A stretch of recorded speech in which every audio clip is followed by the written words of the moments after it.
जब उसने आर्यन के समूह को वापस जाते देखा तो बैंगनी वस्त्रों वाला युवक भी चकित रह गया। फिर उसके होठों पर एक ठंडी मुस्कान आई और उसकी आंखें मनोरंजन से चमक उठीं। बैंगनी चोगे वाले युवक को ताना मारने का मन हुआ, लेकिन अपनी शालीनता और शिष्टाचार का ध्यान रखते हुए वह बस हल्का सा मुस्कुराया, उदारता का भाव दर्शाया और उनका अभिवादन करने के लिए आगे बढ़ा।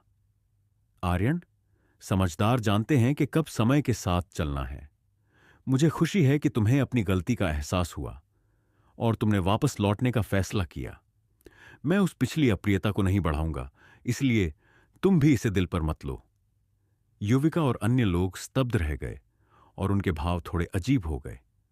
यह आदमी खुद को इतना बड़ा क्यों समझता है? आर्यन ने सीढ़ियों की ओर इशारा किया। मुसीबत पहले ही दस्तक दे चुकी है। जोरावर युवा स्वामी, बेहतर होगा कि तुम सावधान रहो। इसके साथ ही वह रेलिंग के पास अपनी कुर्सी पर लौट आया, दूर अंधेरे में लिपटी नदी को देखा और विचार मग्न हो गया। उसे डर था कि आज रात शांतिपूर्ण नहीं रहेगी। मुसीबत? बैंगनी चोगे वाले युवक ने माथे पर बल डाला, फिर दिनेश की ओर देखा। जाओ, जाकर देखो। आपके महा, कृपया सावधान रहें सर। दिनेश हिचका, फिर तुरंत कार्रवाई में लग गया। युवक ने फिर युविका की ओर कोमल निगाहों से देखा। मिस युविका, मैंने पहले भी कहा था, जब तक मैं यहां हूं, यह पूरे टावरशिप पर सबसे सुरक्षित जगह है। लेकिन वह उसके साथ बात करने में अपना समय क्यों बर्बाद करती? जैसे ही वह जाने वाली थी, गोद में एक लिपटे हुए शिशु को लिए हुए एक महिला हड़बड़ी में आई। उसके शब्द घबराहट में निकल रहे थे। मुझे नीचे जाना है, मेरे पति 8वीं मंजिल पर हैं। बैंगनी चोगे वाले युवक ने भौहें चढ़ाईं, फिर उसे रोकने के लिए आगे बढ़ा। नीचे खतरा है, मेरी बात सुनो। यदि तुम यहीं रुकती हो तो तुम और तुम्हारा बच्चा सबसे सुरक्षित रहोगे। महिला ने इस पूरे समय अपना सिर नीचे रखा था, लेकिन उसने अचानक ऊपर देखा। उसके होंठों पर एक ठंडी मुस्कान थी। क्या ऐसा है? जैसे ही उसने बात की, उसके सीने से चिपके बंडल से एक खंजर निकला। उसने मूठ पकड़ी और क्रूरता से युवक के पेट में घोंप दिया। वह निस्संदेह एक अनुभवी हत्यारी थी। उसका भेष सटीक था, लेकिन उससे भी ज्यादा उसके हाव भाव और चालें एक साधारण महिला से अलग नहीं थीं। फिर भी जब उसने वार किया तो वह तेज, अहंकारी और क्रूर थी। बैंगनी चोगे वाला युवक कमर से झुक गया और अपना किनारा पकड़ लिया, पीछे हटते हुए लड़खड़ाया। उसके चेहरे पर सदमा और हैरानी साफ दिख रही थी। तुम मौत को बुला रही हो? चंदन दूर नहीं था, और जब उसे एहसास हुआ कि क्या हो रहा है तो उसकी आंखों में चमक आ गई। उसने महिला पर वार किया, लेकिन उसकी फुर्ती चंदन की उम्मीदों से कहीं ज्यादा थी। वह बच निकली और पास में फिर से दिखाई दी। उसने अपने भेष बदलने के लिए इस्तेमाल किए गए लिपटे हुए शिशु को फेंक दिया था, लेकिन वह खुश नहीं लग रही थी। इसके विपरीत उसका भाव गंभीर और अप्रिय था। झोरावर युवा स्वामी, क्या आप ठीक हैं? चंदन ने गंभीरता से पूछा। अरमेंद्र और युविका को अभी अभी पता चला था कि क्या हुआ है, और उन्हें ठंड पसीना आ गया। उन दोनों में से किसी को भी महिला के हत्या के प्रयास का एहसास नहीं हुआ था। आर्यन थोड़ी दूरी पर बैठा था, अपने काम से मतलब रखता हुआ। उसने बस महिला पर एक नजर डाली, फिर नजरें फेर लीं। महिला ने हत्या के प्रयास के लिए सही मौका पकड़ा था। उसने इसे ठीक दिनेश के अपने मालिक के पास से जाने के तुरंत बाद किया। दिनेश के बचाव के लिए न होने पर युवक ऐसे हत्या के प्रयास को रोकने के लिए कुछ नहीं कर सकता था। दुर्भाग्य से महिला फिर भी विफल रही। ऐसा नहीं था कि वह पर्याप्त सक्षम नहीं थी। उसका खंजर बस बहुत ही निम्न गुणवत्ता का था। मैं ठीक हूं, बैंगनी रंग के युवक ने कहा। उसका माथा पसीने से भीगा हुआ था, लेकिन वह जीवित और स्वस्थ था।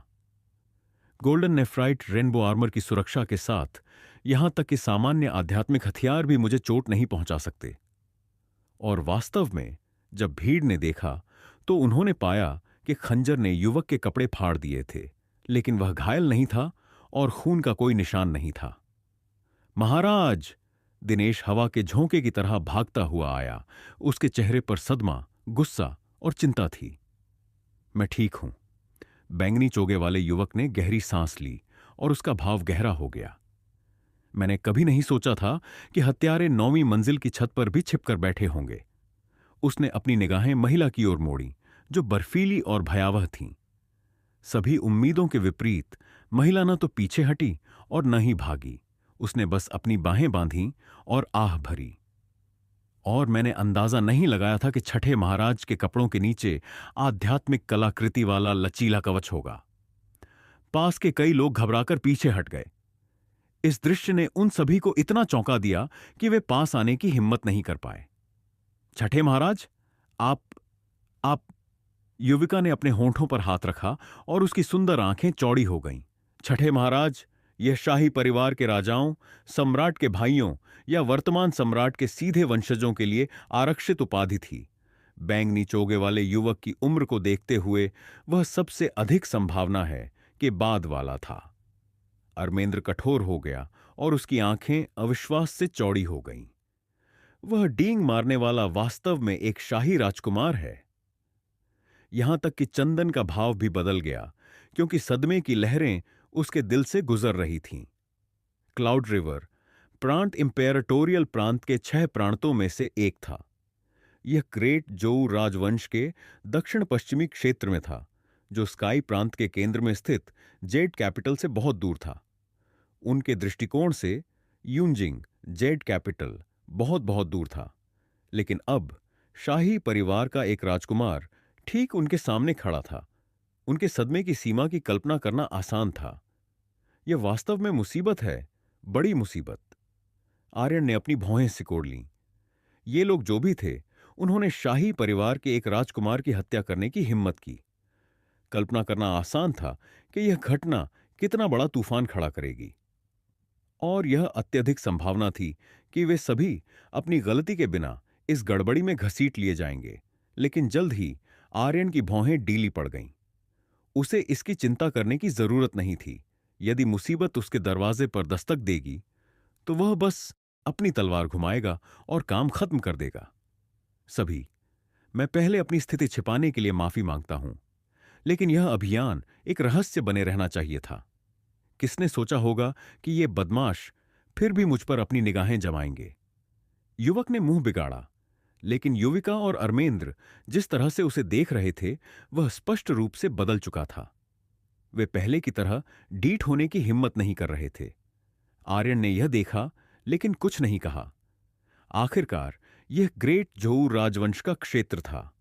सब कुछ शाही अधिकार के अधीन था। युविका और अन्य लोगों को तो छोड़ ही दो, यहां तक कि मार्शल दाओ ग्रैंडमास्टर को भी सम्मानजनक होना पड़ेगा।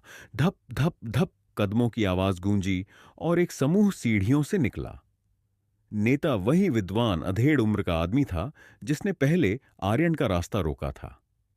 काले चोगे पहने नकाबपोश लोगों का एक समूह उसके पीछे था। केवल उनकी आंखें दिखाई दे रही थीं, लेकिन वे मजबूत लग रहे थे और उन सभी से भयानक हत्या का इरादा निकल रहा था। छठे महाराज, हमने आपको जरूर चौंका दिया होगा। अधेड़ उम्र का विद्वान मुस्कुराते हुए पास आया। यशवंत और उसके अधीनस्थ अपने जीवन के लिए लड़ने में व्यस्त हैं। उनके पास दूसरों की चिंता करने का समय नहीं है।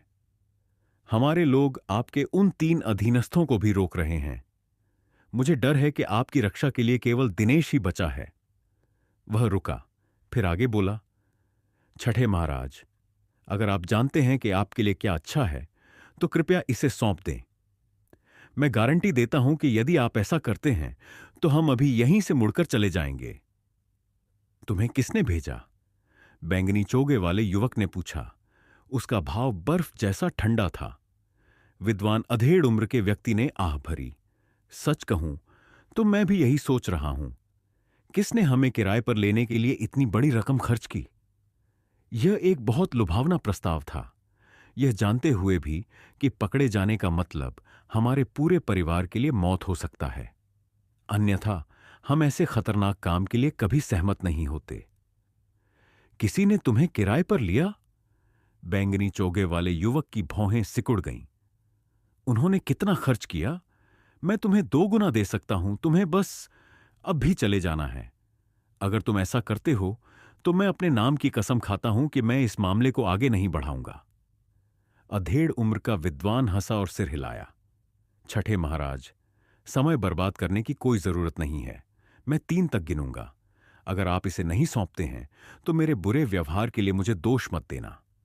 1। उसने अपनी उंगली बढ़ाई। उसका भाव शांत था। उसके पीछे काले कपड़ों वाले लोगों ने अपने हथियार कस लिए, वार करने के लिए तैयार। तनाव हवा में भर गया, इतना घना कि उसे चाकू से काटा जा सकता था। क्या वास्तव में बातचीत के लिए कोई गुंजाइश नहीं है? बैंगनी चोगे वाले युवक ने माथे पर बल डाला, लेकिन हालांकि उसका भाव अप्रिय था, वह घबराया नहीं था। अधेड़ उम्र के व्यक्ति ने जवाब देना भी उचित नहीं समझा। उसके होंठ खुले और उसने कहा, 2। अब तक युविका, अरमेंद्र और चंदन को भी तनाव महसूस हो रहा था। वे मन ही मन चिल्लाए, अगर संभव होता तो मैं उस बैंगनी चोगे वाले युवक की असली पहचान न जानना पसंद करती। यह तो बहुत अच्छा है। अगर छठे महाराज को कुछ होता है तो हम सिर्फ खड़े होकर कैसे देख सकते हैं? यदि ग्रेट झोऊ राजवंश के शाही परिवार ने उनकी निष्क्रियता के लिए उन्हें दोषी ठहराया, तो यह अनिवार्य रूप से उनके परिवारों और गुटों को भी फंसाएगा। आर्यन स्वामी सही थे। युविका ने खुद से आह भरी। यह आदमी चलती फिरती आपदा है। जहाज का सबसे खतरनाक हिस्सा वही है जहां यह है। लेकिन किसी कारण से जब उसने आर्यन को पास में आराम से और सहजता से बैठे देखा तो उसे आश्वासन मिला। जब आर्यन स्वामी यहां हैं तो डरने की क्या जरूरत है? जैसे ही उसने यह सोचा, युविका ने अपनी मुद्रा को समायोजित किया, पहले से अधिक सीधी खड़ी हो गई। इस बीच, इससे पहले कि अधेड़ उम्र का आदमी 3 कह पाता, बैंगनी चोगे वाले युवक ने चिल्लाया, किंजल मार्शल मौसी, अगर आप और देर करती हैं तो मुझे डर है कि मेरा काम सच में हो जाएगा। उसकी आवाज अंधेरे में गूंज उठी। हर कोई स्तब्ध रह गया। तुरंत बाद एक आलसी फिर भी विशिष्ट रूप से मोहक स्त्री आवाज गूंजी, तुम किस बारे में इतना बोल रहे हो? लड़ाई अभी शुरू नहीं हुई है ना? उसकी आवाज के साथ ही हलचल हुई, और इससे पहले कि भीड़ जान पाती कि क्या हो रहा है, एक पतली आकृति उनके सामने खड़ी थी। उसकी आंखें चाकू की तरह चमकीली और तेज थीं, और उसके काले बाल पोनीटेल में बंधे थे, जिससे उसका अति सुंदर चेहरा दिखाई दे रहा था। उसकी गोरी त्वचा चीनी मिट्टी के बर्तन की तरह चिकनी और बेदाग थी, और उसके साधारण सफेद कपड़ों ने उसकी आकर्षक आकृति को छिपाया नहीं। कपड़े फिर भी उसकी चौंकाने वाली वक्रता को दर्शा रहे थे। वह एक हाथ में एक जेड मुकुट, दूसरे में शराब का एक बर्तन लिए हुए आलस में झुकी हुई थी। उसकी मुद्रा काफी अनोखी थी, लेकिन उसकी उपस्थिति काफी प्रभावशाली थी। भीड़ की निगाहें उस पर टिक गईं। अधिकांश ने कभी किसी को इतना शानदार नहीं देखा था। युविका खुद को बड़बड़ाने से नहीं रोक पाई। कितनी प्यारी बड़ी बहन, तुम्हारा स्वाद अच्छा है। किंजल ने उसे अंगूठा दिखाया। उसके भरे हुए लाल होंठ एक मादक मुस्कान में मुड़ गए। शर्मिंदगी के एक दुर्लभ प्रदर्शन में युविका शर्मा गई। फिर उसने अपनी नजर हटा ली। किंजल की आंखों से मिलने की हिम्मत नहीं की। अरमेंद्र के सीने में दिल जोर से धड़का। यह महिला राक्षसी है। कोई भी साधारण पुरुष उसके आकर्षण को कैसे सह सकता है? यहां तक कि आर्यन भी किंजल पर दूसरी नजर डालने से खुद को नहीं रोक पाया। वह थोड़ा दंग रह गया। पानी और बादल का एक शरीर जिसमें कोहरे का रहस्यमय आकर्षण है। मैंने सोचा नहीं था कि ग्रेट जोऊ में एक स्वाभाविक रूप से जन्मी स्पिरिट मिस्ट जेड फिजिक होगी। यह the heavens guide to spiritual physics में शामिल है, हालांकि यह केवल निचले 8वें स्तर पर है। फिर भी इस जैसी एक सांसारिक राष्ट्र के लिए यह पहले से ही काफी दुर्लभ है। इस दुनिया में कई असाधारण आध्यात्मिक फिजिक्स मौजूद थे, और उनके मालिक आमतौर पर ऐसी प्रतिभाओं में खिलते थे जिनकी चमक उनके साथियों से कहीं अधिक होती थी। सबसे मजबूत ऐसी फिजिक्स में 9 yang solar physique, 5 elements physique, sword bone spirit embryos, lightning वो फिजिक्स अन्य शामिल थे। सभी स्वर्ग को चुनौती देने वाले अस्तित्व थे। यहां तक कि वाइल्ड्स के 9 प्रांतों में भी वे किरीन सींगों और फीनिक्स पंखों जितने दुर्लभ थे। 10,000 साल बीत सकते हैं बिना एक भी ऐसे व्यक्ति के दिखाई दिए। लेकिन जिस लड़की को बैंगनी चोगे वाले युवक ने अभी अभी किंजल मार्शल मौसी कहा था, उसके पास एक प्राकृतिक स्पिरिट मिस्ट जेड फिजिक थी।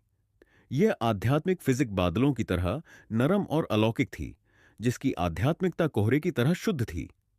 इस तरह की प्रतिभा उसे छोटा राक्षस कहने के लिए काफी थी। उसी समय आर्यन ने ध्यान दिया कि हालांकि किंजल की आभा जितनी शक्तिशाली थी, फिर भी वह केवल क्यूई एक्यूम्यूलेशन रियल्म के शुरुआती चरणों में थी। कोई आश्चर्य नहीं कि चंदन ने उसे 17 वर्षीय मार्शल दाओ ग्रैंडमास्टर समझ लिया। उस स्तर की आध्यात्मिक काया के साथ साधारण मार्शल कलाकारों के दायरे उसका वर्णन करने के लिए अपर्याप्त हैं। निश्चित रूप से अपनी आध्यात्मिक काया की शक्ति के साथ उसने निस्संदेह उसी कल्टीवेशन के साधारण मार्शल कलाकारों को बहुत पीछे छोड़ दिया था। जब किंजल युद्ध के मैदान में उतरी तो विद्वान और उसके अनुयायियों के भाव गंभीर हो गए। लेकिन तभी वह महिला जो अभी अभी बैंगनी चोगे वाले युवक को मारने की असफल कोशिश कर चुकी थी, ठंडी हंसी हंसी, छठे राजकुमार, क्या आपको वास्तव में लगता है कि हमने आपकी पार्टी के सबसे खतरनाक सदस्य को ध्यान में रखे बिना यह ऑपरेशन किया होगा? यह कहते हुए उसने मेहमानों की भीड़ की ओर देखा, जो काफी देर पहले छत के दूर कोने में भाग चुके थे। वरिष्ठ, कृपया वार करें। सबने स्वाभाविक रूप से उस ओर देखा। दूर भीड़ के बीच हलचल हुई और उन्होंने जल्दी से एक रास्ता साफ कर दिया। केवल एक व्यक्ति जो नहीं हिला, वह था सन के कपड़ों वाला एक आदमी।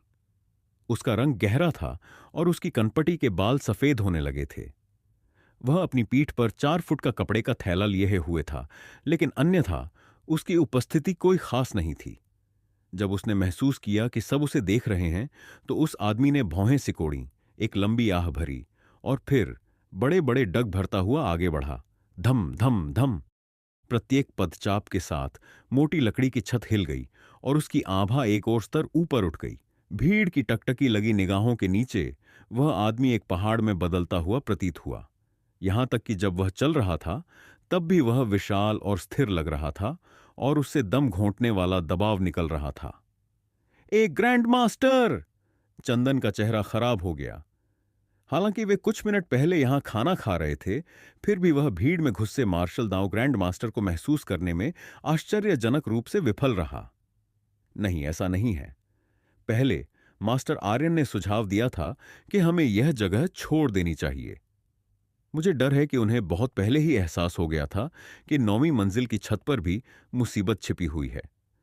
वह फिर से आर्यन की ओर देखे बिना नहीं रह सका, लेकिन आर्यन हमेशा की तरह शांत दिख रहा था। उसी समय चंदन के कानों में आर्यन की आवाज गूंजी, अगर हम वास्तव में मुसीबत से बच नहीं सकते हैं, तो आपको बस अपने परिवार की छोटी मालकिन और आर्मेंद्रा की रक्षा करनी है। चंदन का दिल हिल गया, लेकिन वह तुरंत शांत हो गया। एक ग्रैंड मास्टर! युविका, आर्मेंद्रा और अन्य मेहमानों ने अब प्रतिक्रिया दी। बिना किसी अपवाद के उनके भाव बदल गए और उन्होंने महसूस किया कि एक ठंडक उनकी चरम सीमाओं तक पहुंच गई है। एक ग्रैंड मास्टर बनने पर एक मार्शल कलाकार एक उड़ते हुए ड्रैगन जैसा होता है। ग्रेट जो राजवंश की सीमाओं के भीतर केवल वे गुट जिनमें गढ़ को संभालने के लिए एक ग्रैंड मास्टर होता था, उन्हें ही प्रमुख माना जाता था। यहां तक कि अगर आप क्लाउड रिवर प्रीफेक्चर के सभी 19 शहरों की तलाश करेंगे, तो भी आपको मुट्ठी भर ही मार्शल दाओ ग्रैंड मास्टर मिलेंगे। फिर भी अब एक ग्रैंड मास्टर 9वीं मंजिल की छत पर ठीक उनके सामने प्रकट हुआ था। वे पूरी ताकत से आए हैं। बैंगनी चोगे वाले युवक का भाव बदल गया और उसकी आंखों में गुस्सा भड़क उठा। उन्होंने वास्तव में उसकी हत्या करने के लिए एक ग्रैंड मास्टर को भेजा था। यह स्पष्ट था कि दूसरे पक्ष का दिल कितना जहरीला था और वे उसे खत्म करने के लिए कितने दृढ़ थे। मुझे पता था कि ऐसा ही होगा। किंजल तेजी से मुड़ी। उसकी चाकू जैसी आंखें सन के कपड़ों वाले आदमी पर गड़ी हुई थीं। उसने ताना मारा। उसके सुंदर चेहरे पर उसका तिरस्कार स्पष्ट रूप से दिखाई दे रहा था। एक ग्रैंड मास्टर सूर्य जितना ऊंचा होता है। उन्हें जनता की ओर देखते हुए खुले और स्पष्ट होना चाहिए। लेकिन तुम्हें देखो, अपनी पूंछ पैरों के बीच दबाकर भीड़ में छिपे हुए हो। तुम अभी अपना चेहरा दिखा रहे हो। तुम्हारे पास ग्रैंड मास्टर का कल्टीवेशन हो सकता है, लेकिन तुम ग्रैंड मास्टर की प्रतिष्ठा के योग्य निश्चित रूप से नहीं हो। उसके शब्द पूरी तरह से दबंग थे। भीड़ के भाव बदल गए, लेकिन सन के कपड़ों वाला आदमी एक चट्टान की तरह अटल और अविचल लग रहा था। उसने सपाट लहजे में कहा, ड्रैगन हमेशा बदलते और अनुकूलनीय होते हैं। वे हवाओं और बादलों को हिलाने के लिए पर्याप्त बड़े हो सकते हैं या सबसे छोटी दरारों में छिपने के लिए पर्याप्त छोटे हो सकते हैं। यही बात दुनिया के ग्रैंड मास्टर्स पर भी लागू होती है। हम सभी प्रकार के होते हैं। मिस, आपके व्यापक सामान्यीकरण ने आपको बड़ी तस्वीर से अंधा कर दिया है। रात अंधेरी और उदास थी। हवा तनाव से भरी थी और एक तूफान आसन्न था। एक ड्रैगन? हां, यह एक ऐसा शब्द है जिसका उपयोग साधारण मार्शल कलाकार दूसरों की तारीफ करने के लिए करते हैं। खुद को ड्रैगन बताना थोड़ा ज्यादा है हास्यास्पद। कि नजल ने अपने तिरस्कार को छिपाने का कोई प्रयास नहीं किया। वह शानदार, सुंदर और जबरदस्त थी। उसने अपने शराब का बर्तन फेंक दिया, जो एक मेज पर स्थिर रूप से उतरा। फिर उसने अपनी पतली जेड जैसी उंगली उठाई और अपनी बाईं कलाई पर जेड के कंगन को रगड़ा। चिंगारियां उड़ी, खटांग खटांग। जब शोर और चिंगारियां गायब हो गईं, तो उसने प्रत्येक हाथ में एक एक 2 तलवारें पकड़ रखी थीं। तलवारें अर्धचंद्र की तरह मुड़ी हुई थीं और ब्लेडों पर घना लेकिन हल्का आध्यात्मिक अग्नि प्रकाश चमक रहा था। जब उसने उन दोनों को पकड़ा तो ऐसा लगा जैसे वह लाल अर्धचंद्रों की एक जोड़ी पकड़े हुए हों। दोहरी सिंदूरी चंद्र तलवारें। ऐसी रात में अपनी शराब पीने से पहले एक ग्रैंड मास्टर का सिर काटना वास्तव में काफी सुखद लगता है। उसकी आवाज आलसी और आकर्षक थी, और जब वह चली तो उसके कपड़े लहराए। वे पतली वक्र रेखाएं अब चौंकाने वाली रूप से प्रभावशाली थीं। उसकी दोहरी तलवारें स्पष्ट और मधुर भन-भना उठीं। सबने अपनी सांस रोक ली। उन्होंने महसूस किया कि उनकी त्वचा पर कुछ चुभ रहा है, जैसे कि उनके गले पर तेज चाकू दबाए गए हों। यह अचानक सांस लेना भी मुश्किल हो गया। यहां तक कि चंदन और दिनेश, एक्यूम्यूलेशन विशेषज्ञ, भी तनाव में आ गए, क्योंकि दबाव की लहरें सीधे उनके चेहरे पर टकराईं। अचानक किंजल ने हमला कर दिया। उसके बाल हवा में उड़ रहे थे। सटाक। वह इतनी तेज थी कि उसने अपने पीछे एक आफ्टर इमेज छोड़ दिया। उसकी तलवारें पार हुईं और उसने हमले के बीच में वार किया, मानो लाल सिंदूरी अर्धचंद्रों की एक जोड़ी ने रात के आकाश को चीर दिया हो। उनकी चमक आंखों में चुभ गई। उनकी आभा मायावी और अलौकिक थी, क्योंकि वह सांसारिक दुनिया में उतरी थी। प्रवाहित सिंदूरी चाप। यह एक ऊपरी पृथ्वी ग्रेड गुप्त तकनीक थी और उसने पहले ही इसमें दक्षता हासिल कर ली थी। जब उसने इसे छोड़ा तो उसने इसके सूक्ष्म रहस्यों को पूरी तरह से महसूस किया। सन के कपड़ों वाले आदमी ने अपनी आंखें सिकोड़ीं, फिर अपनी पीठ के पीछे पहुंचा। उसकी पीठ पर बंधा 4 फुट का कपड़ा कपड़ों के टुकड़ों में फट गया और उसके हाथ में एक छोटा काला हलबर्ड भाला दिखाई दिया। खटांग। एक कान फाड़ने वाली टक्कर गूंजी, जिसकी आवाज धातु को भेदती हुई और पत्थर को चकनाचूर करती हुई निकली। सन के कपड़ों वाला आदमी खुद को स्थिर करने से पहले कई कदम पीछे हट गया। उसकी ऊर्जा मथ गई और उसका छोटा हलबर्ड भनभनाया और हिल गया। जब उसने किंजल को देखा तो उसने देखा कि वह लंबी खड़ी थी और अपनी दोहरी तलवारें पकड़े हुए थी। उनकी ऊर्जा उसके चारों ओर हवा को भर रही थी। उसकी चमकदार आंखें ब्लेड की तरह चमकीं, सुंदर लेकिन प्रभावशाली। वह इतनी शक्तिशाली है। बिना किसी अपवाद के जिसने भी यह देखा, वह स्तब्ध रह गया। एक मार्शल दांव ग्रैंड मास्टर एक ही हमले में पीछे धकेल दिया गया। इससे पहले कि वे लड़े, किंजल की उपस्थिति ने उसे भीड़ से अलग कर दिया था। यदि छत एक मंच थी तो वह स्टाइलिश, ध्यान खींचने वाली मुख्य अभिनेत्री थी, लेकिन जब उसने हमला किया तो वह तेज और निरंकुश थी, चापदार प्रकाश की चमक में हमला करती थी। उसने उपस्थित कई पुरुषों को शर्मिंदा कर दिया। वे केवल अपनी ही हीनता पर आहें भर सकते थे। वह कमाल की है। युविका की आंखें चमक उठीं, क्योंकि वह उत्तेजना में चिल्लाई, खटांग। किंजल ने अपना आक्रमण नहीं रोका। मुकाबले में उसका हर इंच भयंकर जानलेवा इरादे से भरा हुआ था। उसकी दोहरी तलवारें हवा में मायावी लाल अर्धचंद्रों को भर रही थीं। प्रत्येक वार पिछले वाले की तुलना में तेज और अधिक निरंकुश था। वे सिर्फ तेज नहीं थे, वे जंगल की आग की तरह दबंग थे। खटांग खटांग खटांग खटांग तलवारें तेजी से हलबड़ से टकराईं, जैसे ढोल की थाप हो।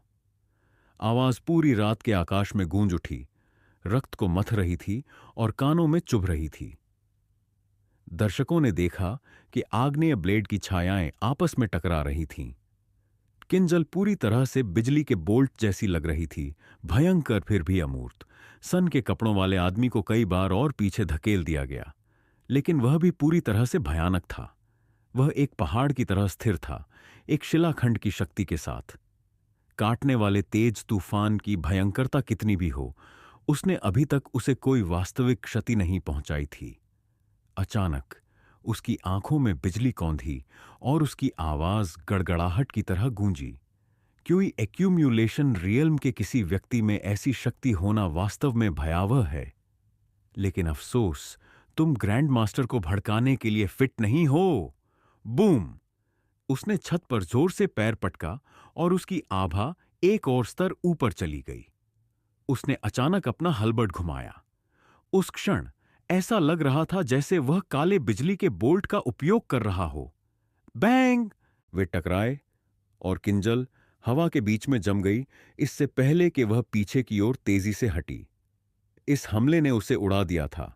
पूरी छत पर सन्नाटा छा गया, यहां तक कि पक्षी भी शांत हो गए। चंदन और दिनेश के भाव बदल गए। यह एक ग्रैंड मास्टर की शक्ति है। इस बीच विद्वान के पक्ष के लोगों ने मन ही मन राहत की सांस ली। अभी किंजल का आक्रमण बहुत शक्तिशाली था। केवल देखने भर से ही उनके दिल डर से कांप उठे थे और वे मुश्किल से सांस ले पा रहे थे। सौभाग्य से उनके लिए ज्वार उनके पक्ष में बदलना शुरू हो गया था। ऐसा लगता है कि तुम्हारे पास बस इतना ही है। समय कीमती है, इसलिए मैं अब तुम्हें मार डालूंगी। किंजल की चमकदार आंखों में हत्या का इरादा भड़क उठा। वह एक चमक में आगे बढ़ी, तलवारें घुमाती हुई, लेकिन इस बार उसके चारों ओर बहता हुआ गुलाबी प्रकाश उमड़ पड़ा, मानो वह उगता हुआ सूरज हो। रात के आकाश के मुकाबले उसकी चमक विशेष रूप से चमकदार थी।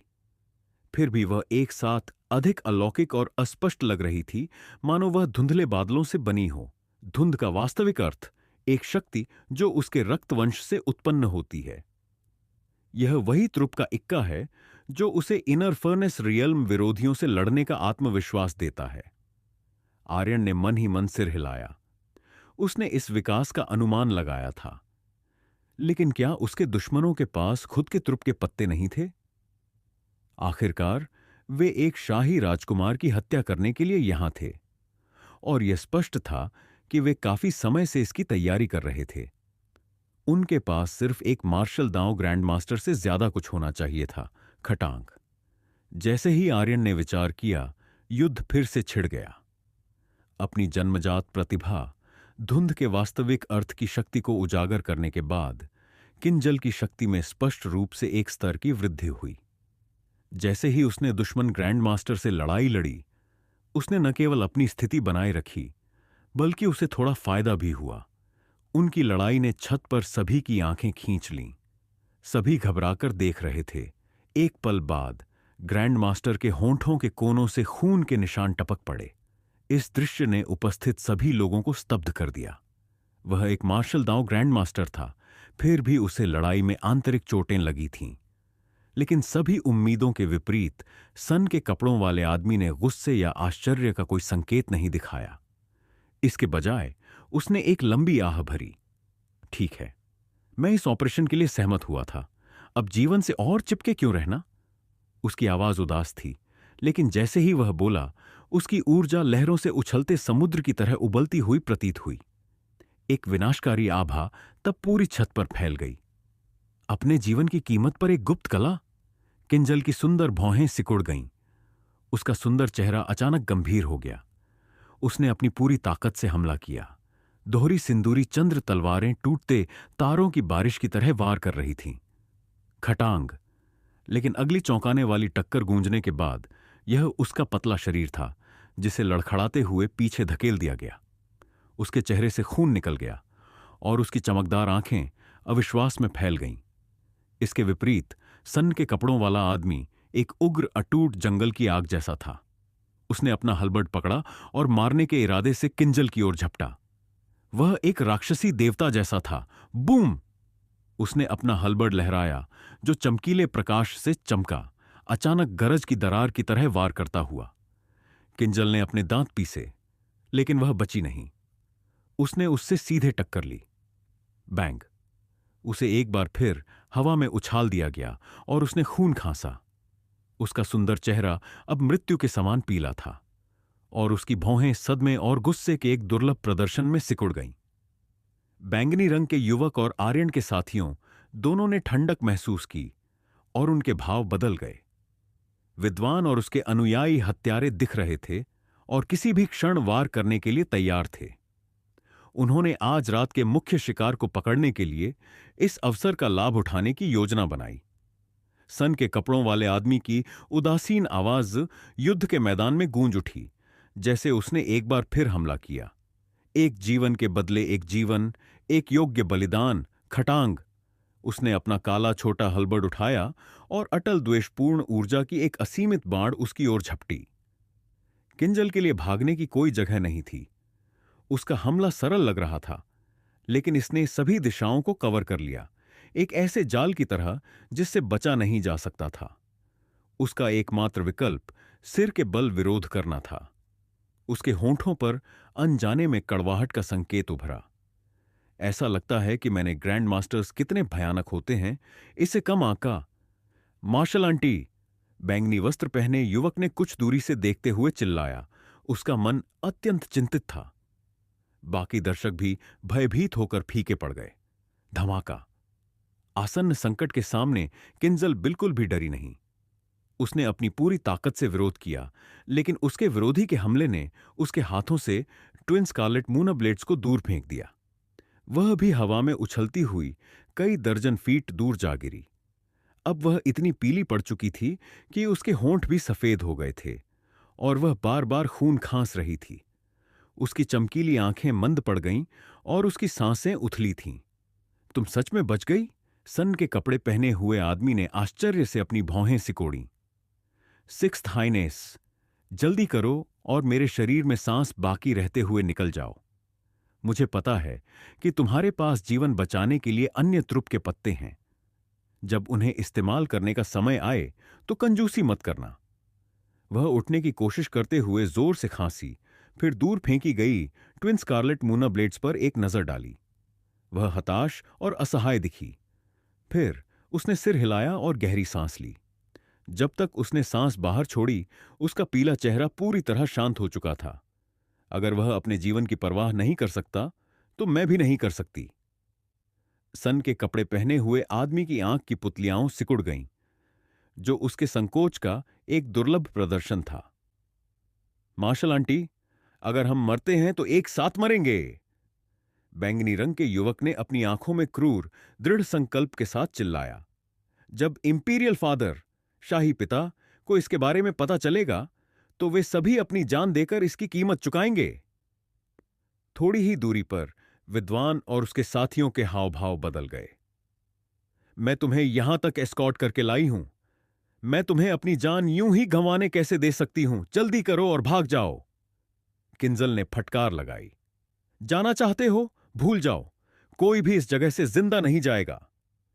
विद्वान दिखने वाले अधेड़ उम्र के व्यक्ति ने गंभीर स्वर में कहा। जब तक तुम सब मर नहीं जाते, तब तक हमारी संलिप्तता का पता किसी को नहीं चलेगा। युविका, चंदन और अन्य मेहमानों के दिल ठंडे पड़ गए, लेकिन तभी एक हताश आह सुनाई दी। देखा, मैंने तुमसे कहा था कि यह परेशानी खड़ी करने वाला है। जैसे ही वह बोला, आर्यन रेलिंग के पास अपनी जगह से बांस का डंडा हाथ में लिए उदासीन और अनासक्त दिखते हुए आगे बढ़ा। सबने सहजता से उसकी तरफ देखा। उसके साथियों की आंखें उत्साह से चमक उठीं। क्या मास्टर आर्यन अंततः हस्तक्षेप करने जा रहे हैं?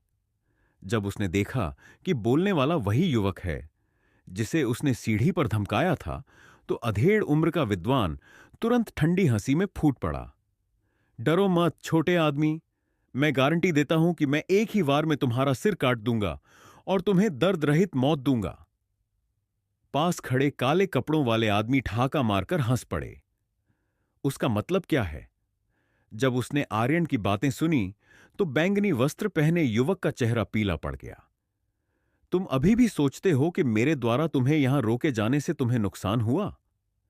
उसका भाव विकृत और बदसूरत था। उसका क्रोध असीम लग रहा था। क्या तुम कह रहे हो कि ऐसा नहीं हुआ? आर्यन ने तुरंत पलटवार किया।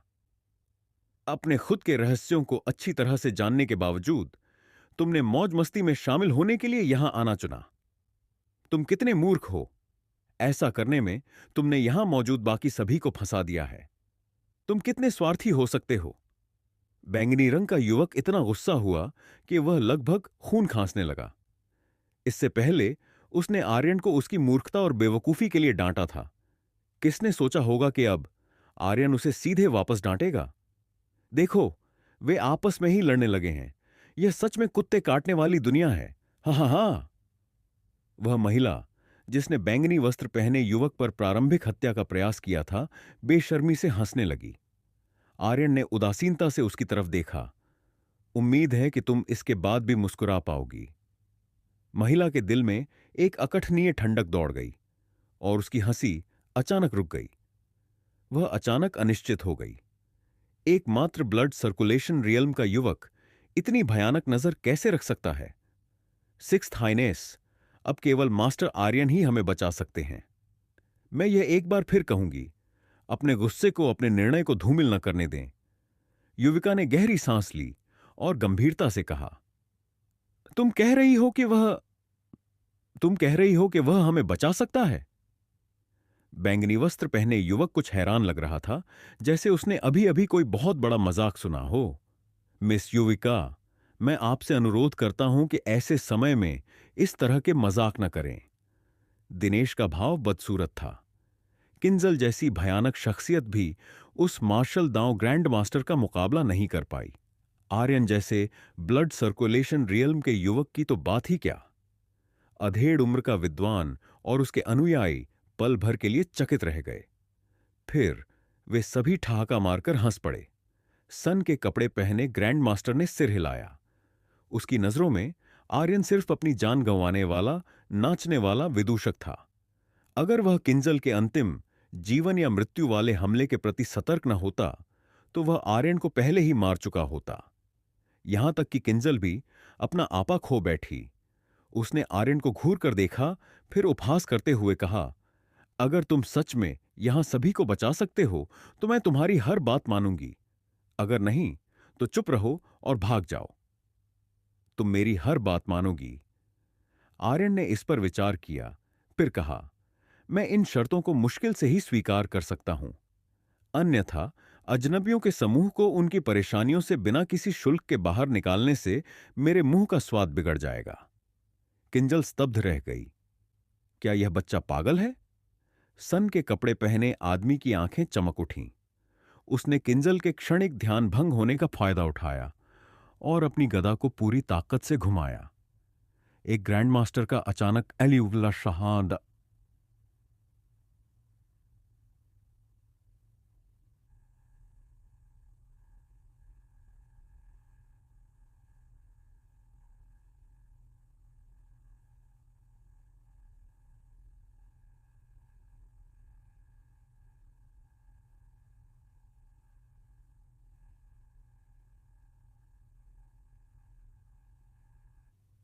जो गने होर Gurja babora paka och jag kan bere på brokadet.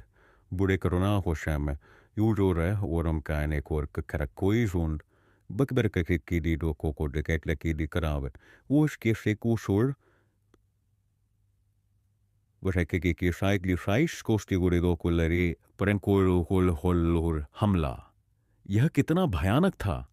लेकिन तभी बूम, काली गदा घूमी, राजसी चकाचौंध भरी शक्ति में लिपटी हुई, हवा को चीरती हुई, भेदी ऊंची तीखी आवाजों के साथ।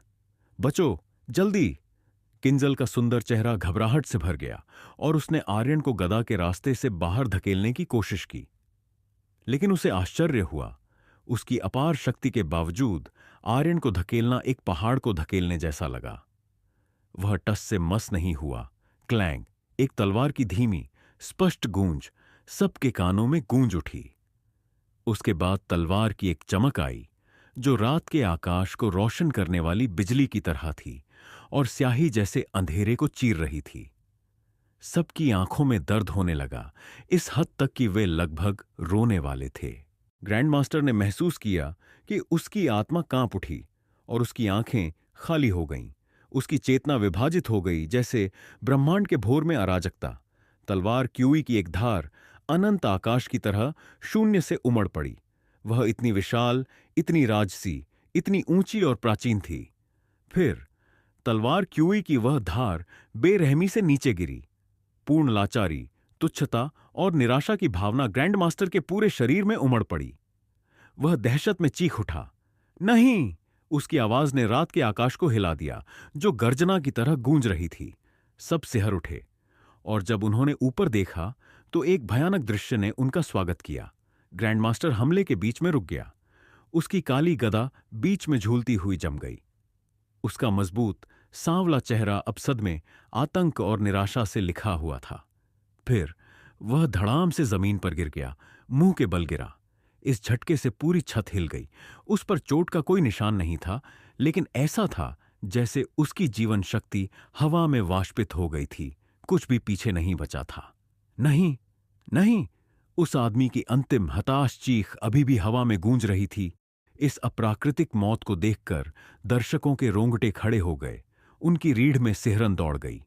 यह अधेड़ उम्र का विद्वान और उसके अधीनस्थ इतने स्तब्ध थे कि वे अपनी जगह पर जम गए। एक मार्शल दांव ग्रैंडमास्टर अचानक ही कैसे मर सकता है? और इतने अजीब तरीके से? वह मर गया, बस ऐसे ही।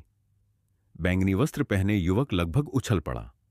वह हैरान दिख रहा था और उसका सिर चकरा रहा था।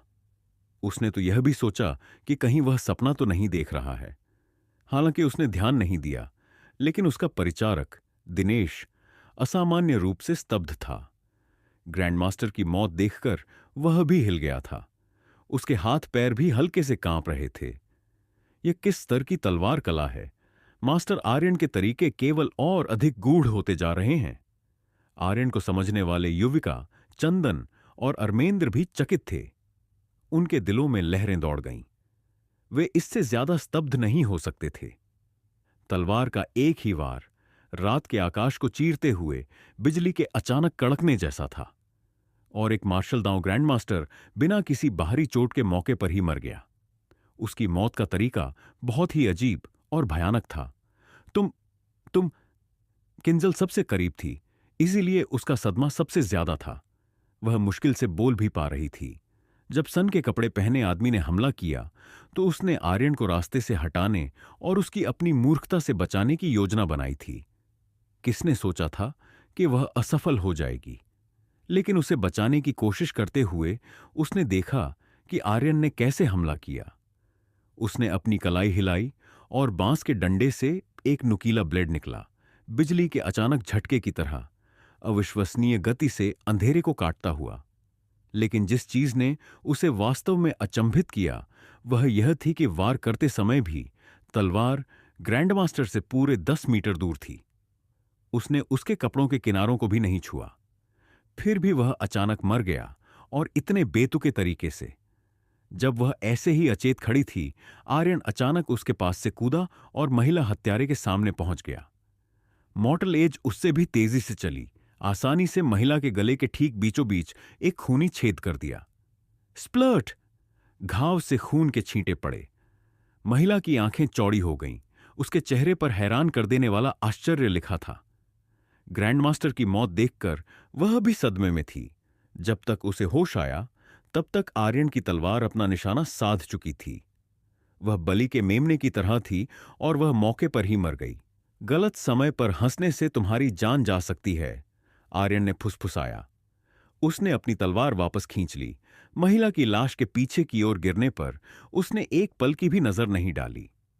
फिर उसने अपना ध्यान अधेड़ उम्र के विद्वान की ओर लगाया। विद्वान और उसके अनुयायियों को भी होश आया, और उन सब के भाव बदल गए। क्योंकि उनके दिलों में अवर्णनीय आतंक उमड़ पड़ा था। सन के कपड़े पहने आदमी उनका स्तंभ था, फिर भी अब वह गिर चुका था, और केवल एक ही हमले के बाद। बेशक वे चौंक गए थे। जल्दी करो और भागो! अधेड़ उम्र के विद्वान ने चिल्लाया, फिर मुड़ा और सीढ़ियों की ओर भागा। उसके दर्जनों काले वस्त्र पहने अधीनस्थों ने एक कदम और आगे बढ़ाया। वे रेलिंग की ओर भागे, 9वीं मंजिल की छत से कूदकर ग्रेट अजूर के पानी में जाने की उम्मीद कर रहे थे। लेकिन चंदन, दिनेश और अन्य मार्शल आर्टिस्ट उन्हें अपनी मनमानी कैसे करने दे सकते थे? उन्होंने तुरंत लड़ाई में प्रवेश किया और हमला कर दिया। मार डालो, हम उन बदमाशों को भागने नहीं दे सकते। सब एक साथ हमला करो, पकड़ो उन्हें। वहां बहुत सारे लोग मौजूद थे, न केवल आर्यन का समूह। अन्य यात्री, वह समूह जो पहले पीछे हट गया था, उनमें मार्शल आर्टिस्टों की कोई कमी नहीं थी। अब ये सभी योद्धा चिल्लाते और चीखते हुए आगे बढ़े जैसे ही उन्होंने हमला किया। आर्यन ने शुरू में एक फॉलो अप हमले की योजना बनाई थी, लेकिन जब उसने यह देखा तो वह तुरंत रुक गया और अपनी तलवार म्यान में डाल ली। वह हमेशा से आलसी रहा था। यदि वह दूसरों से कुछ करवा सकता था तो वह निश्चित रूप से खुद से ऐसा करने के लिए स्वेच्छा से आगे नहीं बढ़ता। वह मुड़ा, एक कुर्सी ढूंढी और बैठ गया। उसने मैली हवा की एक सांस छोड़ी। जब उसने अपनी आत्मा से निकल रही थकावट की भावना महसूस की तो वह खुद का मजाक उड़ाए बिना नहीं रह सका।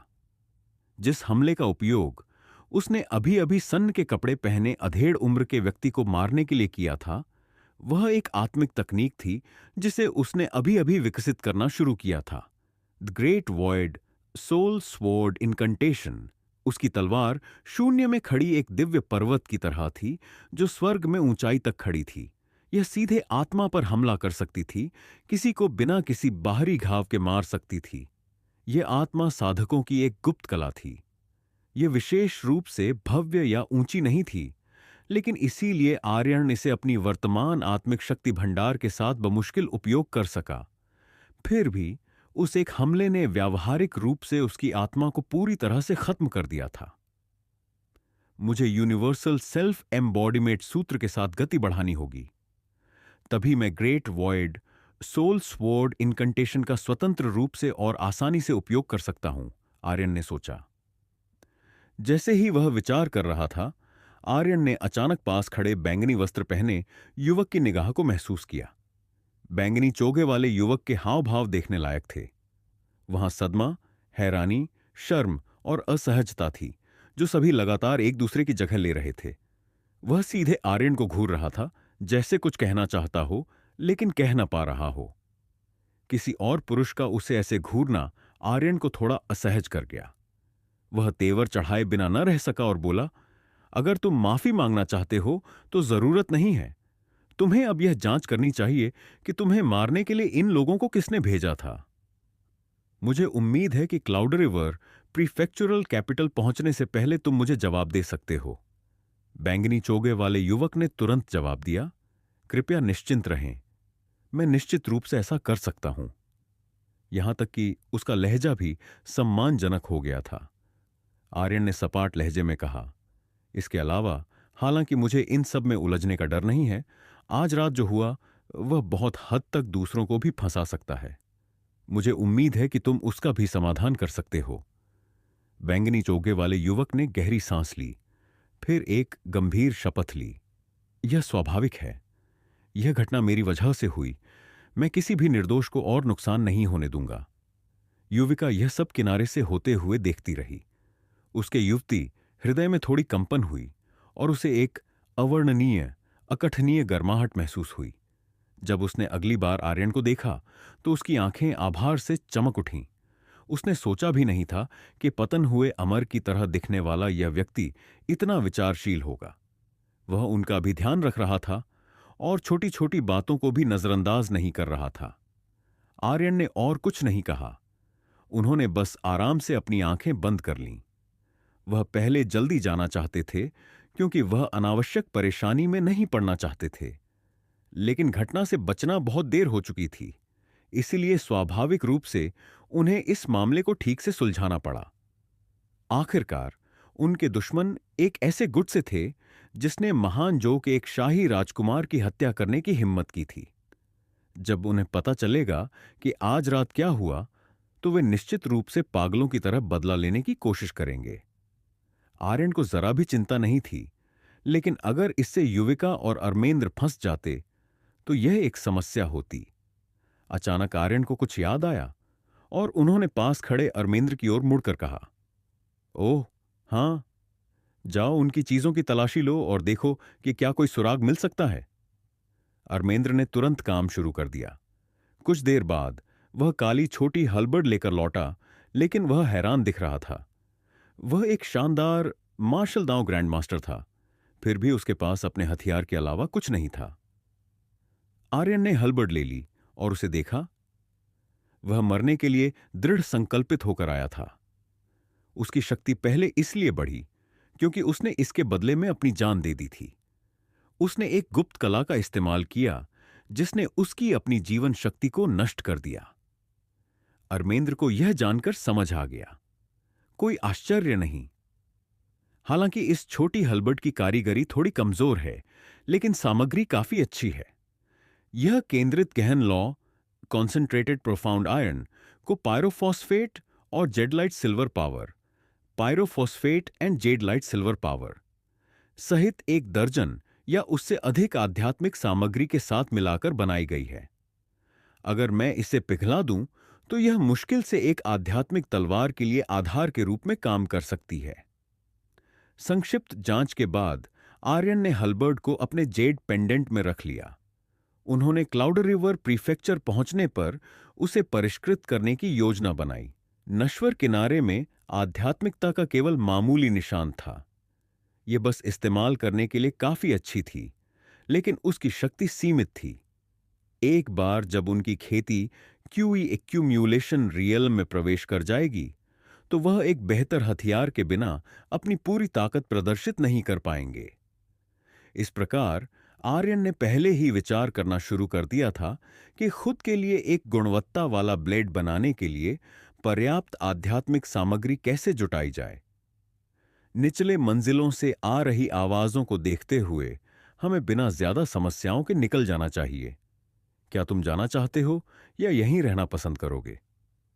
आर्यन उठे, फिर पास की युविका और अरमेंद्र पर नजर डाली। उन्होंने बिना रुके सोचा और कहा, हम आपके साथ आ रहे हैं। आर्यन ने सिर हिलाया, लेकिन जब वे बैंगनी चोगे वाले युवक के पास से गुजरे तो वह अचानक रुक गए।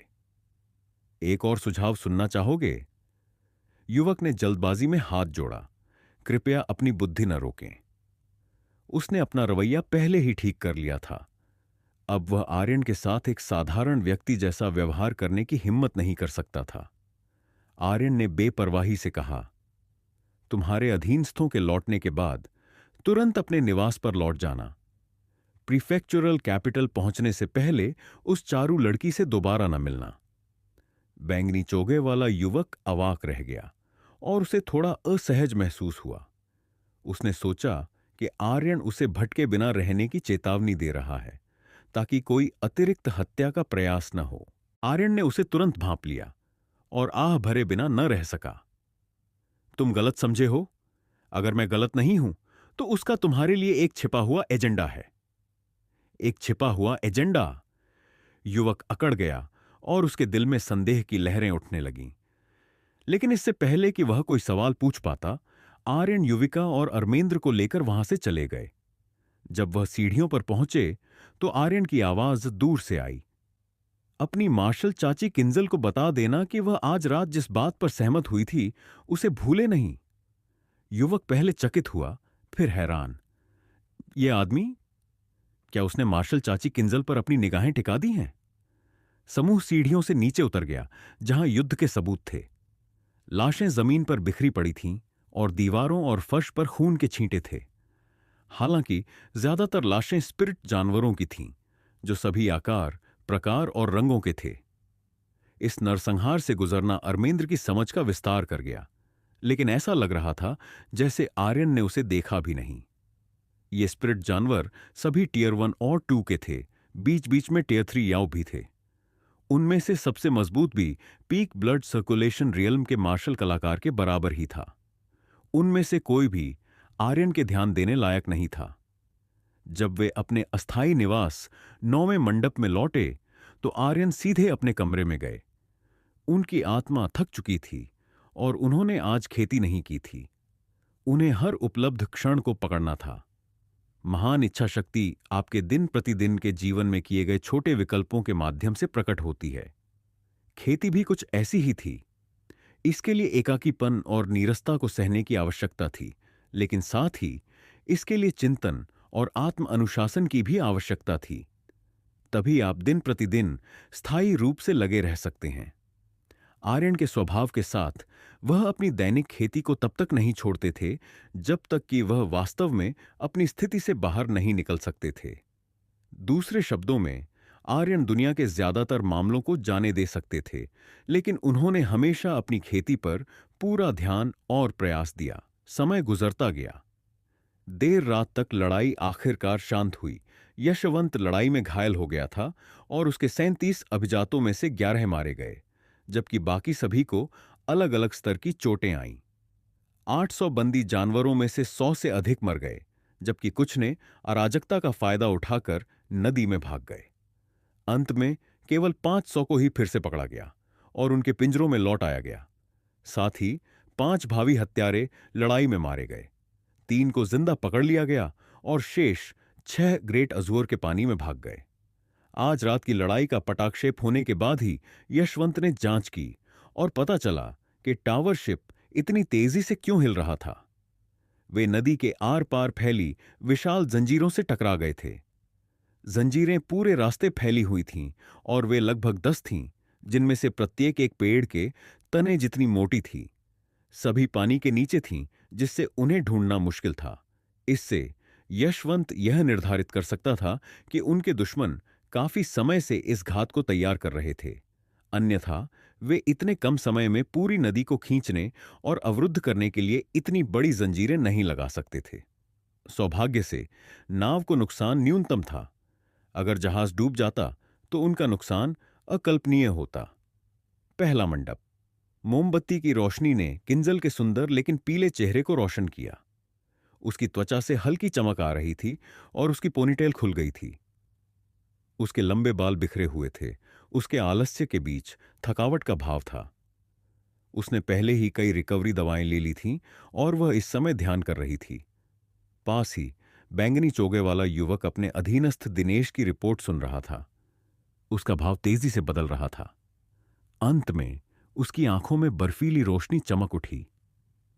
हम जिंदा पकड़े गए 3 हत्यारों को मरने नहीं दे सकते, भले ही वे ऐसे प्रकार के हों जो अपने जीवन से ज्यादा पैसे को महत्व देते हैं।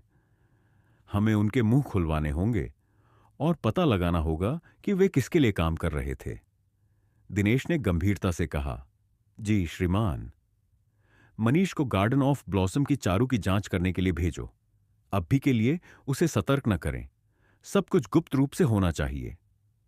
दिनेश थोड़ा भ्रमित था, फिर भी उसने अपनी सहमति में सिर हिलाया। युवक ने कुछ देर खामोशी में विचार किया, फिर जोड़ा, साथ ही एक उदार उपहार तैयार करो। मैं कल सुबह 9वें मंडप में आर्यन से मिलने जा रहा हूं। इस बार दिनेश खुशी से सहमत हुआ। यह युवा स्वामी आर्यन ही थे जिन्होंने आज रात बाजी पलट दी। उन्होंने न केवल आपका जीवन बचाया, उन्होंने हम सबको निश्चित विनाश से भी बचाया। यह उचित ही है कि हम उनका उदारतापूर्वक धन्यवाद करें। युवक ने हाथ हिलाकर उसे जाने का इशारा किया। जाओ। दिनेश मुड़ा और चला गया। युवक ने एक लंबी सांस छोड़ी, फिर अपनी कुर्सी पर बैठ गया। वह गहरी थकान में दिख रहा था। आज रात का खतरा उसे पूरी तरह से परेशान कर गया था। केवल तभी जब वह अंततः आराम कर पाया, शारीरिक और मानसिक दोनों तरह की थकान उसे महसूस हुई। लेकिन जब उसने सोचा कि वह मौत के कितने करीब आ गया था, तो उसके अंदर एक अनियंत्रित क्रोध बढ़ने लगा और उसकी नजरें काली और भयावह हो गईं। तुम पहले ही किसी पर शक कर चुके हो, है ना? एक अनूठी चुंबकीय आवाज ने कहा। युवक का दिल हिल गया। उसे पता नहीं चला कि कब, लेकिन ध्यान कर रही किंजल ने अपनी आंखें खोल दी थीं और वह सीधे उसे घूर रही थी। यह सही है। उसने सिर हिलाया। उसका लहजा गंभीर और थोड़ा बर्फीला था। इस ऑपरेशन के बारे में केवल मेरे तीसरे भाई को पता था। मुझे संदेह है कि भले ही वह इसके पीछे न हो, लेकिन हमारी यात्रा की खबर लीक होने की वजह लगभग निश्चित रूप से वही है। किंजल ने भ्रमित होकर पूछा, क्या तुम्हारे तीसरे महामहिम के साथ तुम्हारे हमेशा अच्छे संबंध नहीं रहे हैं? बैंगनी चोगे वाले युवक ने आह भरी। हम दोनों शाही पिता के बेटे हैं। हम भाई बहन हो सकते हैं, लेकिन हम शाही परिवार में पैदा हुए। सिंहासन पर सफल होने की योग्यता रखने वाले भाई एक दूसरे के सबसे बड़े दुश्मन होते हैं। जब उसने यह कहा तो उसने निराशा में सिर हिलाया। ऐसा लगा जैसे वह इस मामले पर आगे चर्चा करने को तैयार नहीं था। किंजल ने उपहास के भाव से कहा, सांसारिक दुनिया की शाही सत्ता के ऊपर की तकरारें अंततः गुजरते बादलों जितनी महत्वहीन होती हैं। अफसोस, जो सीधे इसमें शामिल हैं वे इसे कभी नहीं समझेंगे। मुझे तुम्हें पहले से चेतावनी देने दो। जैसे ही यह ऑपरेशन खत्म होगा, मैं तुरंत अपने संप्रदाय में वापस चली जाऊंगी। बैंगनी चोगे वाला युवक स्तब्ध रह गया, फिर कड़वाहट से हंसा। मैंने बहुत पहले ही अनुमान लगा लिया था कि तुम्हारे शुद्ध ऊंचे स्वभाव के साथ तुम मेरे साथ नहीं रह सकती। मुझे बस उम्मीद नहीं थी कि यह दिन इतनी जल्दी आ जाएगा। किंजल का भाव पूरी तरह से शांत था। मैं एकाग्र मन से दांव का अनुसरण करती हूं। मैं व्यक्तिगत लाभ के लिए सांसारिक शक्तियों को कैसे खुश कर सकती हूं? और तुम्हें इतना दयनीय बनने की जरूरत नहीं है। तुम्हारी स्थिति के साथ कुछ मार्शल दांव ग्रैंड मास्टर्स को अपनी तरफ करना आसान होना चाहिए। जब उसने देखा कि किंजल ने सब कुछ खुले में रख दिया है, तो युवक ने अपनी भावनाओं पर नियंत्रण किया और कुछ नहीं कहा। लेकिन फिर उसे अचानक कुछ याद आया और उसका भाव थोड़ा अजीब हो गया। मार्शल चाची, मुझे डर है कि मुझे आपको कुछ और बताना होगा। क्या है? उस आर्यन नामक व्यक्ति ने मुझे याद दिलाने के लिए कहा कि तुम आज जो बोली थी उसे भूलना नहीं। यह सुनकर किंजल ठिठक गई। फिर उसकी तेज आंखें सिकुड़ गईं। उसका अतुलनीय सुंदर चेहरा अचानक कठोर हो गया। उसे असहजता के साथ साथ कुछ अजीब और अवर्णनीय भावना महसूस हुई। वह आदमी, क्या उसने मुझ पर अपनी निगाहें टिका दी हैं? मोमबत्ती की रोशनी के नीचे एक सुंदरी का हृदय ज्वार की तरह उमड़ रहा था और उसकी कोमल भौहें एक साथ सिकुड़ गईं। अगले दिन सुबह जब आर्यन अपनी साधना से जागे, तो टावर जहाज पहले ही ग्रेट एज्योर पर अपनी यात्रा फिर से शुरू कर चुका था और सब कुछ फिर से शांत था। वह अपने कमरे से बाहर निकले और जब वह अपने निजी मंडप की पहली मंजिल पर पहुंचे, तो उन्होंने देखा कि उनके साथी उनका इंतजार कर रहे थे। एक शानदार नाश्ता पहले ही मेज पर रखा था। आर्यन गुरु, हम आपके शुरू करने का इंतजार कर रहे थे। आइए खाते हैं, युविका ने प्रसन्नता से कहा। उसकी आंखें ऐसी चमकदार थीं जैसे भोर का प्रकाश वसंत के पानी में परिलक्षित हो रहा हो, और उसका लहजा स्नेहपूर्ण था। आर्यन ने उसके व्यवहार में सूक्ष्म बदलाव देखा और वह मुस्कुराए बिना नहीं रह सके। वह सहजता से बैठ गए। चलो साथ में खाते हैं। तभी युविका, चंदन और आर्मेंद्रा ने अपनी अपनी जगह ली। जब वे खा रहे थे तो चंदन अचानक खांसने लगे। आर्यन की भौहें तन गईं। क्या आप कल रात घायल हुए थे? बस मामूली चोट है और कुछ नहीं, चंदन ने मुस्कुराते हुए कहा। यह कोई बड़ी समस्या नहीं है। आर्मेंद्रा हस्तक्षेप किए बिना नहीं रह सके। आर्यन भाई, कल रात सीनियर चंदन ने उस बदमाश का लगातार पीछा किया जिसने आपका अपमान किया था। बाद में हुई जीवन या मृत्यु की लड़ाई में वह घायल हो गए। आर्यन एक पल के लिए स्तब्ध रह गए, इससे पहले कि उन्हें अचानक कुछ याद आया। आपका मतलब उस आदमी से है जिसने एक ही वार में मेरा सिर काट लेने का वादा किया था? पिछली रात उन्होंने जिस अधेड़ विद्वान को देखा था, उसकी छवि उनके मन में उभर आई। आर्मेंद्रा ने मुस्कुराते हुए कहा, कोई और नहीं, लेकिन चंदन ने इसके बजाय उसका सिर काट दिया। यह आपकी ओर से विचारशील कार्य था। आर्यन ने चंदन की ओर देखे बिना नहीं रह सके। चंदन ने जल्दी से कहा, आर्यन गुरु, आपको इतना विनम्र होने की जरूरत नहीं है। यह करना सही काम था। तभी मंडप के दरवाजे के पार से एक धीमी आवाज आई, ओ चंदन, क्या युवा स्वामी आर्यन जाग गए हैं? चंदन ने धीरे से कहा, वह यशवंत हैं।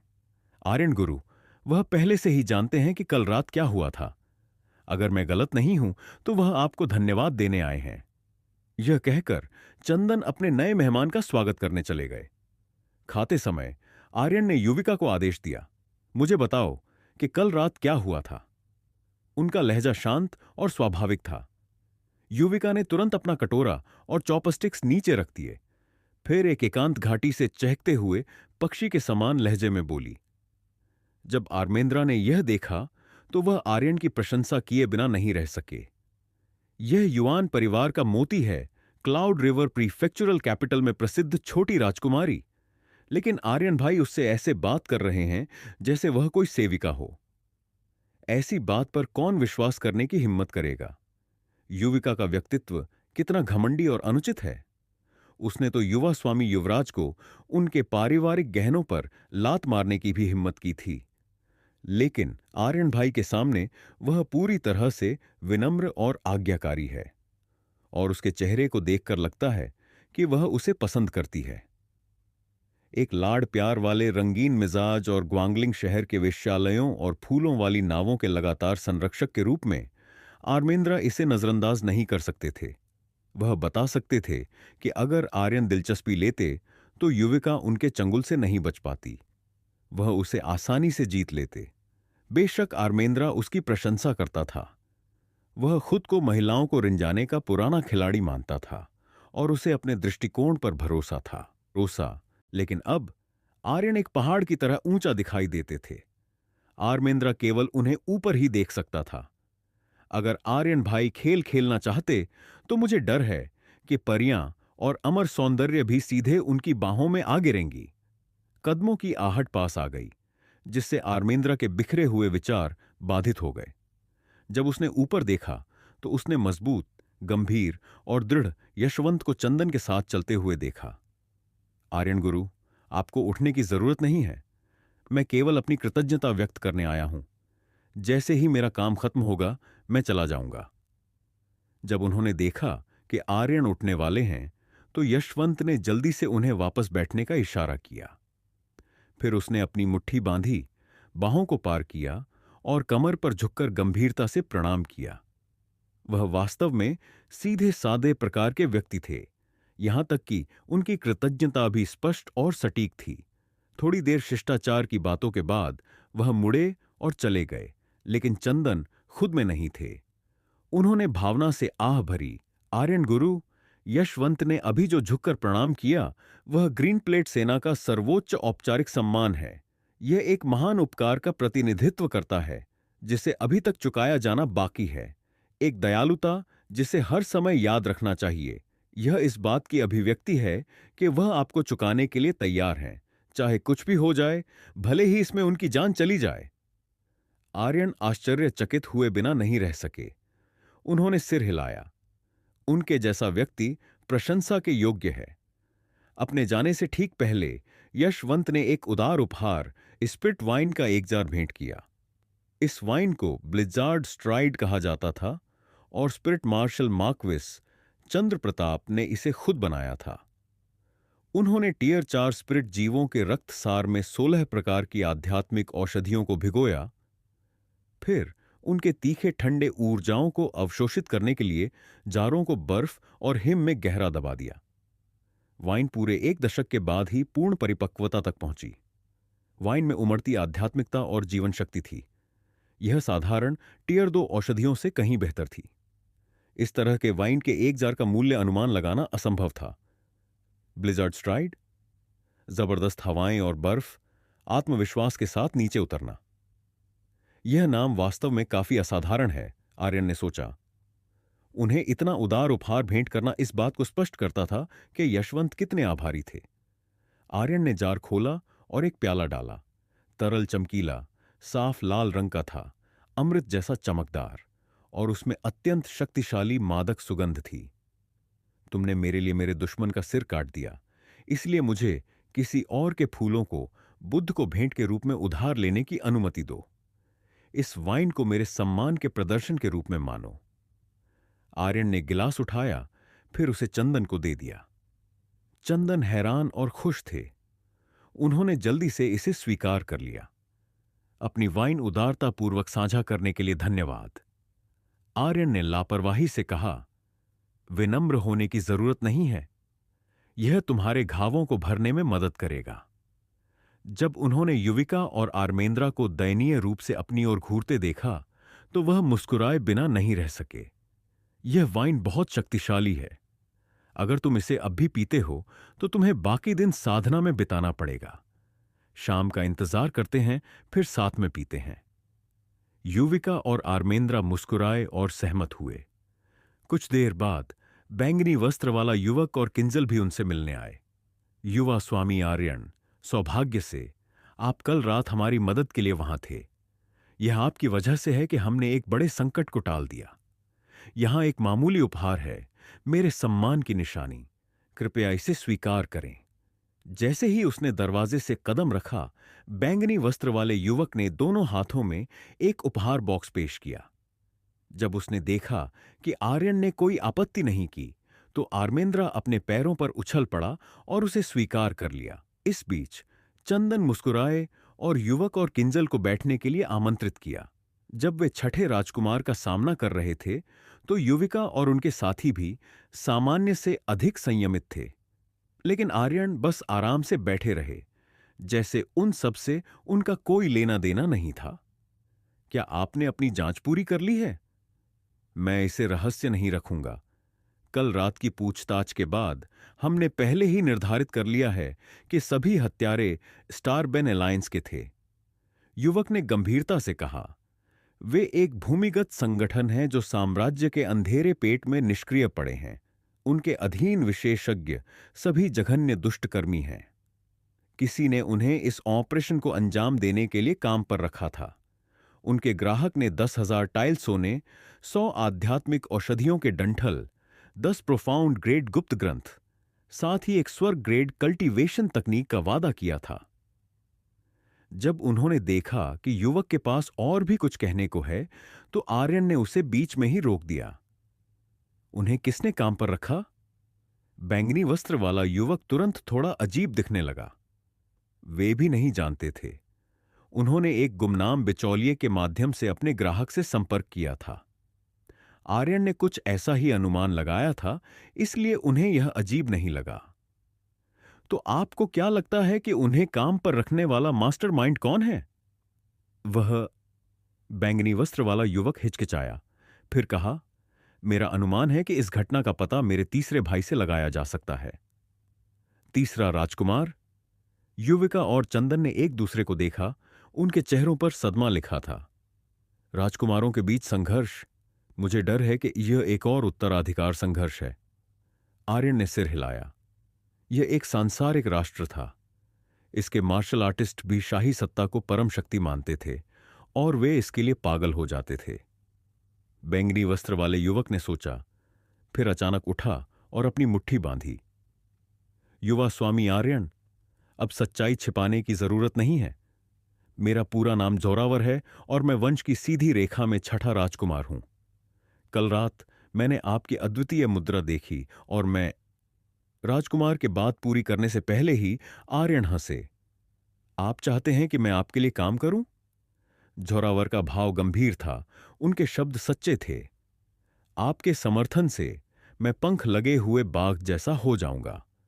मैं गारंटी दे सकता हूं कि यदि आप सरकारी पद की इच्छा रखते हैं तो मैं आपको राजा या मंत्री बनने में सहायता कर सकता हूं। या यदि आप पूरी लगन से दांव का पालन करते हैं तो मैं दुर्लभ और गुप्त कलाओं के लिए पूरे साम्राज्य की तलाश करने में अपनी पूरी शक्ति लगा सकता हूं। वह रुका और उसकी आंखें दृढ़ संकल्प से चमक उठीं। और अगर मैं एक दिन सिंहासन पर दावा करता हूं तो मैं निश्चित रूप से आपको शाही गुरु नामित करूंगा। केवल ये शब्द सुनकर आर्यन के साथियों के दिलों में लहरें दौड़ गईं। वे पूरी तरह से हिल गए थे। एक शाही गुरु, ग्रेट जो में शाही गुरु का पद सम्राट के बाद दूसरे स्थान पर था। उनका पद इतना ऊंचा और उनका अधिकार इतना विशाल था कि अक्सर यहां तक कि राजकुमारों को भी उनकी प्रतिष्ठा पर निर्भर रहना पड़ता था। वर्तमान शाही गुरु हर्षवर्धन को ही लीजिए। वह जेड कैपिटल के शिखर स्तर के कुलों में से एक के प्रमुख थे। साथ ही ग्रेट जो की 10 महान अकादमियों में से एक फीनिक्स पास एकेडमी के महल प्रमुख थे। इसके अलावा वह स्वयं एक लंबे समय से स्थापित जन्मजात योद्धा पूर्वज थे। उनके मार्शल दांव की शक्ति गहरी और रहस्यमय थी। शाही गुरु, सभी अपेक्षाओं के विपरीत आर्यन ने केवल अपनी भौहें चढ़ाईं और सपाट रूप से कहा, इस तथ्य को एक तरफ रख दें कि मुझे ऐसी उपाधि की कोई इच्छा नहीं है। तुम सिर्फ छठे राजकुमार हो। तुम्हारे पास कभी वास्तविक अधिकार नहीं रहा। तुम्हारे शब्द केवल बयानबाजी और खोखले वादे हैं। कितने घमंडी हो। झोरावर चकित रह गए और उनके गाल लाल हो गए। आर्यन गुरु, मुझे पूरी उम्मीद है कि आप मेरी मदद कर सकते हैं। मैं स्वर्ग की कसम खाता हूं कि मैंने जो कुछ भी कहा, मेरा मतलब वही था। अगर मैंने कोई भी झूठ बोला तो मेरी भयानक मौत हो। आर्यन ने उदासीनता से कहा, और कुछ कहने की जरूरत नहीं है। क्या मजाक है। एक महज राजकुमार। क्या वह आर्यन तलवार सम्राट की निष्ठा के योग्य था? वह पूरी तरह पागल था। झोरावर तुरंत चुप हो गए, फिर उदास होकर एक कुर्सी पर बैठ गए। उन्हें घुटन महसूस हुई। अगर आर्यन कोई और होते, यहां तक कि एक मार्शल दांव ग्रैंड मास्टर भी, तो वह अब तक सहमत हो गए होते। फिर भी आर्यन ने जिद से सिर झुकाने से इनकार कर दिया।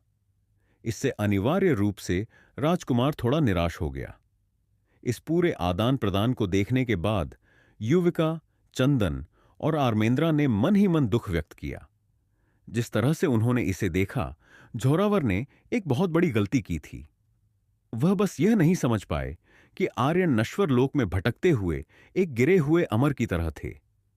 महज सांसारिक धन और अधिकार उनकी वफादारी कैसे खरीद सकते थे? यदि जोरावर ने खुद को विनम्र बनाया होता, राजकुमार के रूप में अपना पद त्याग दिया होता और आर्यन के पास एक दोस्त के रूप में संपर्क किया होता, तो हो सकता है कि उन्होंने आर्यन की कुछ कृपा जीत ली होती। अचानक किंजल बोल पड़ी। उसके शब्दों में फटकार का एक संकेत था। मैंने तुम्हें बताया था, है ना? वे विशेषज्ञ जिनकी आकांक्षाएं अपनी साधना पर केंद्रित होती हैं, वे सांसारिक दुनिया के धन और शक्ति का तिरस्कार करते हैं। मैंने तुम्हें बताया, लेकिन तुमने सुनने से इनकार कर दिया। झोरावर कड़वाहट से मुस्कुराए और सिर हिलाया। उसे कैसे पता चलता कि मार्शल आर्ट में उच्च और रहस्यमय उपलब्धियों वाले इस युवक ने धन और अधिकार को गुजरते बादलों से अधिक महत्वपूर्ण नहीं माना था। जोरावर ने गहरी सांस ली और फिर हल्के से कहा, कोई बात नहीं, मैं आपसे मिलकर भाग्यशाली रहा। मैं पहले ही खुश हूं। इसके अलावा आपने मेरी जान बचाई। मैं स्वाभाविक रूप से आपके उपकार को ध्यान में रखूंगा। फिर वह उठे और जाने की तैयारी करने लगे, लेकिन किंजल हिचकिचाई। फिर उसने खुद को मजबूत किया। उसने ऊपर देखा, अपना सुंदर चेहरा आर्यन की ओर मोड़ लिया और उसकी तीखी आंखें उन्हें भेद रही थीं।